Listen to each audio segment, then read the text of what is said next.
I just remember, how did I get to this point? That this is my life? Tina Hoffman never intended to become a prostitute, but eventually she lived up to her stepfather's words.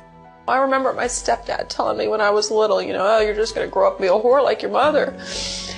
My mom wasn't, of course, she was an extremely hardworking, beautiful, wonderful mother.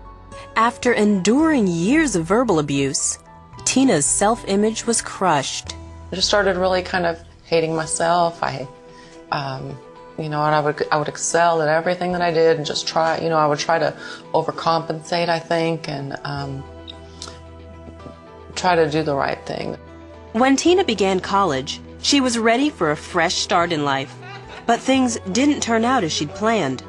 At a party one night, Tina was drunk and was raped by 2 fraternity guys. So what thoughts ran through your mind right after that rape occurred? I guess I blame myself. It was my own fault. I kind of heard my mother's words that she always used to say, you made your bed, you lay in it, I blamed myself. I shouldn't have been drinking. I shouldn't have put myself in that situation and it wouldn't have happened. Tina never reported the rapes, but the eerie feeling she had whenever she saw her attackers was so strong that she quit school and joined the Navy. But she wasn't there for very long. I had gotten kicked out of the Navy. I had gotten caught smoking pot in a fan room out to sea with 7 guys. I didn't care. I had no business being in the military. I was not a fan of authority anyway. I didn't like people telling me what to do. She did make one close friend, though. He wanted to get married, and I really thought, I am a used piece of nothing. And who really wants to have a wife like that? This is really as good as it gets for me. I might as well just do it. He looks okay. He's a decent guy. It wasn't really, it was just, I just thought this is as good as it gets for a girl like me. Tina's loveless marriage failed. She found herself broke, raising 2 young children, and needing money fast. I was a single mom by myself. I couldn't afford to pay for daycare. I was at risk of losing my home, of losing my car. I had a good position working for the newspaper. I didn't care. I didn't really see myself as a valuable person. So she looked up escort services in the paper and was hired. Each afternoon, she'd head to a motel and sell her body for $100 per client. Did you ever think about how this new profession would affect your family? They didn't know about it. The girls were really, really little. They were like 1 and 3 at the time, and they didn't have a clue that I was doing that. It was just so far from where my life started out to be, I was a Girl Scout.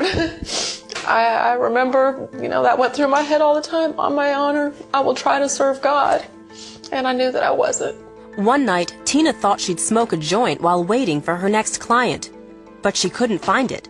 She looked everywhere, including the motel's Bible. Couldn't find it, but something stopped me. And I looked down at the word, and just like when your parents read to you and you're little and you see that magnified, once upon a time, that's how it was. It just came to life out of the pages, and it said, while we were yet sinners, Christ died for us. And something happened to me, something in my heart felt that word. It felt like God was saying to me, I love you. I don't think you're despicable. I do not hate you. I'm not repulsed by you.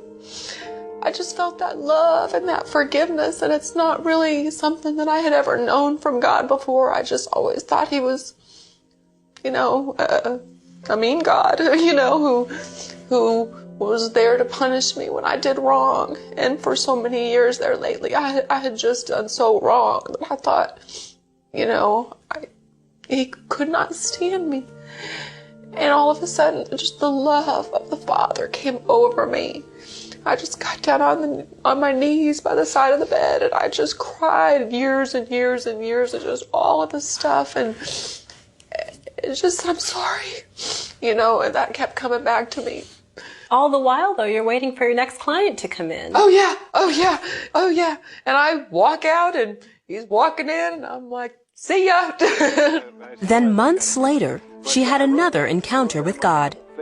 I was just flipping through channels one night, and there was John Schneider.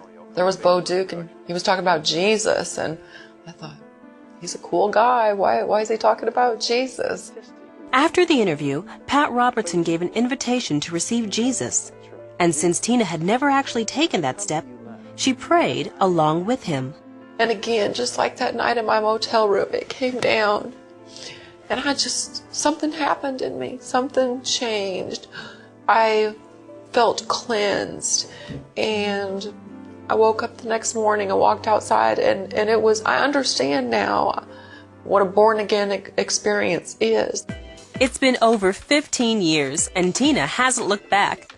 Today, she's a successful real estate agent and sells multi-million-dollar properties. All of the things that used to happen to me, the inappropriateness and all, that doesn't happen anymore. It's gone. The Lord has removed those things, and just knowing who you are in Christ, it doesn't matter what you're involved in, where you've been. He loves you. He wants to be that dad that you have needed your whole entire life. That maybe wasn't there for you. God's real, and He loves you unconditionally.